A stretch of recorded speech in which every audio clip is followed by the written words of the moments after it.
Hey, what's up, Forum? It's Gorilla Hands, and today I'm actually bringing you an old gameplay that I captured back in mid-December. I captured it on my alternate account, Martian Law, and it's been sitting on my hard drive ever since. It's a game of domination on firing range, and I decided I'd use it for today's as the backdrop for today's discussion. And to touch base a little bit on the gameplay, I'm going for Hacker Pro, so that's why I'm pretty campy in the earlier stages of this game. And the other thing to note is I'm not putting a whole lot of emphasis on the objective. And don't ask me why I missed that guy who's capping B. I developed tunnel vision and was focusing on top of wood, so I just completely missed that guy. I was oblivious of him. But like I was saying, I was going more for a kill whore or slayer role.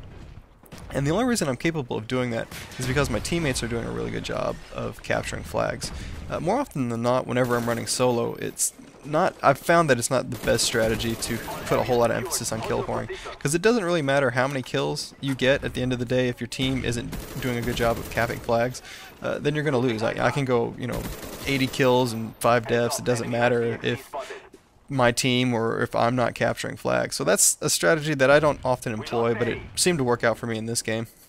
So I was just talking about camping a little earlier, and that works as a really good segue to the topic that I want to discuss, and that is cheap tactics in the Call of Duty series.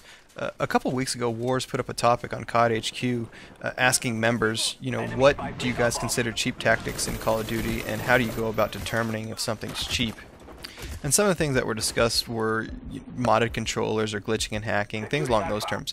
But then there was other topics that were brought up as well, issues that have kind of existed sometimes independently to a certain game or throughout the entire series. And if you guys have been playing Call of Duty for a while, you should know what I'm talking about. I mean, going back even to COD 2, it was considered bad form to use a scope sniper rifle when you're quick scoping versus an unscope just because you can aim down sights faster. So it's been going on from the beginning. I mean, go to COD 4, a lot of people had issue with the M16. They thought it was an overpowered weapon, and having triple grenades and having the ability to throw them such far distances was also a problem that a lot of people had, especially on maps like Wetwork. You move on to World at War, a lot of people griped about MP40 and you slap on Juggernaut and dual mags, and that was considered the most overpowered weapon in the game, and people still have horror stories of that. And I mean, the issues, people seem to find complaints in every game. You go to Modern Warfare 2, people talked about one-man armor, danger close noob tubes. They didn't like the fact that you could slap on Marathon Lightweight Commando, and they thought the kill streaks were entirely too powerful. And finally, I mean, playing Black Ops, some of the biggest issues that people have with Black Ops, you hear a lot of complaints involving Ghost, Flak Jacket, and the overuse of the FAMAS and the AK-74U. And a lot of people complain about stuff that's not dependent to a specific game. Say, for instance, game style or tactics. I mentioned camping earlier. A lot of people have issues with camping in the Call of Duty series. I've even seen people on the COD HQ create game mode ideas where if you're too stationary, you lose life until you eventually die. And I removed my chopper gunner footage just to keep the video shorter. And other things people have problems with that are not dependent to certain games is quick scoping and the ability to sound whore and the fact that you're able to drop shot. All of these things have created some form of complaint at one time or another throughout the entire series of Call of Duty. So why do these complaints come up in the first place? Well, if people feel like it's affecting game balance or the overall flow or pacing of the game, or just generally ruins their experience, it ruins the fun that they would have, then yeah, of course they're going to complain about it. The big thing though is, are you complaining because it just kills you a lot? Is it something that you're not able to adjust to? Is it something that you see that's happening to you and you're just assuming that it's cheap and it's unfair and you're not taking the right protocol or procedure to really counter it? Because there's a lot of things that I mentioned earlier that do have true counters. So to run through some of those complaints again, I mean, if you go back to Call of Duty 4, yeah, the M16 was a really effective weapon, especially at long range, but it didn't have very amazing hip fire, and it just didn't work very well at close range.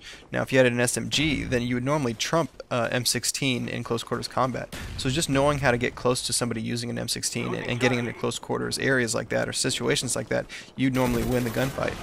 Then you move on to, say, Modern Warfare 2. A lot of people hated Marathon Lightweight Commando. But the trade-off whenever you had Commando was you put out a lot of loud footsteps.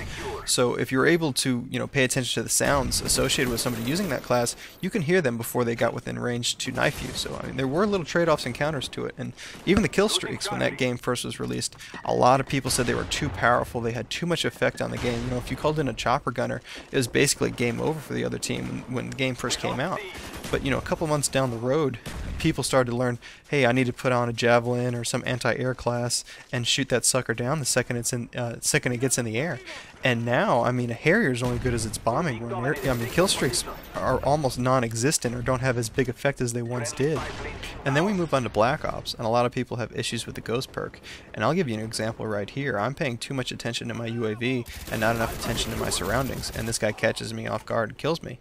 Now, I could complain about the Ghost perk, but in reality, I just didn't have very good situational awareness. And finally, drop shotting. A lot of people hate that. They say it's a noob tactic. But if you know somebody on the enemy team's drop shotting, you just have to adjust your aim slightly. Instead of aiming maybe for the mid chest or the head, you have to aim more towards the crotch region, just because as they're going down, you'll get a headshot almost every time. So there are a lot of counters to things that people have been complaining about in this series. Now, I'm not discounting all complaints, and I'm certainly not saying you shouldn't complain about something that you have issues with in the Call of Duty series. But it's very important to distinguish the difference between the mentality that, oh, it's killing me a lot, so it must be cheap or it must be a noob tactic, and, you know, this is something that's legitimately game-breaking and there isn't a true counter to it. Say, you know, I mean, if we didn't have people complaining about the 1887s when Modern Warfare 2 first came out, then that would have been left unpatched. And a lot of people had issues with that in Modern Warfare 2. Of course, this is my opinion right here, but I think you can make a legitimate case for the arguments or the complaints against the MP40 with Juggernaut and one-man army noob tubes. I mean, with the MP40 Juggernaut, I don't think there was any true counter to that weapon. I mean, I guess unless you kept a really far away distance from it. I didn't play a whole lot of World at War, so maybe you guys can tell me what you did to combat somebody using MP40 with Juggernaut. But, I mean, that weapon was useful in close range and long range. So it just seemed like the ultimate all-purpose weapon. And then one-man army noob tubes with Danger Close, you can mortar strike somebody from almost any distance, and you had an unlimited supply of those tubes. Now, sure, there was Blast Shield that was supposed to be the counter to it, but if you had that equipped, you lose your radar, you lose basically your entire HUD, and if someone's using Danger Close, it just reduces that radius back down to its original range, so it didn't help you a whole lot. But that's just my opinion on those two things. But the big question is, how do you go about evaluating if you think something is cheap? Yeah, there might be a lot of little things that I think are annoyances in the Call of Duty series, but there's not a whole lot of things that I think should be completely removed. So when you guys are playing the game, I mean, what do you do to determine if something is truly game-breaking or it's just an annoyance that you need to adjust to get past?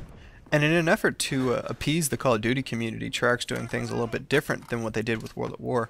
They're doing a lot more stats gathering, and they're listening to the community, either through Twitter or the Call of Duty forums.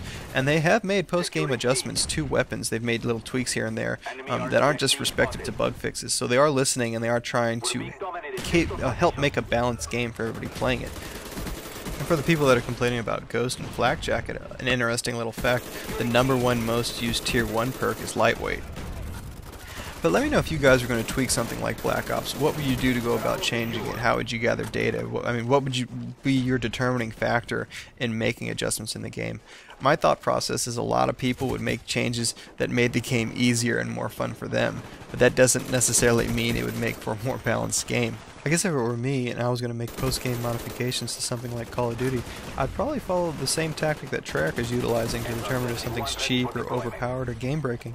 And it would be using the following three things. The first would be listening to the community. I don't think it's fair for me to evaluate if something's cheap or noobish just using my personal experiences and my perception. I think to determine if something has a negative effect on the community, you have to listen to everybody in the community. And if a large enough group of people had a complaint about something, then yeah, it might be worth investigating. But if it's a very small number, well, it could be an isolated incident. And these complaints have to be logical. It doesn't really make a whole lot of sense to listen to something like, OMG, AK-74U is OP. I mean, it has to be, you know, logical, well thought out complaints. And, you know, once you get enough complaints, or once you see that the community has a general opinion on something, then you'd look at the statistics and see if that kind of backs up what everyone's saying.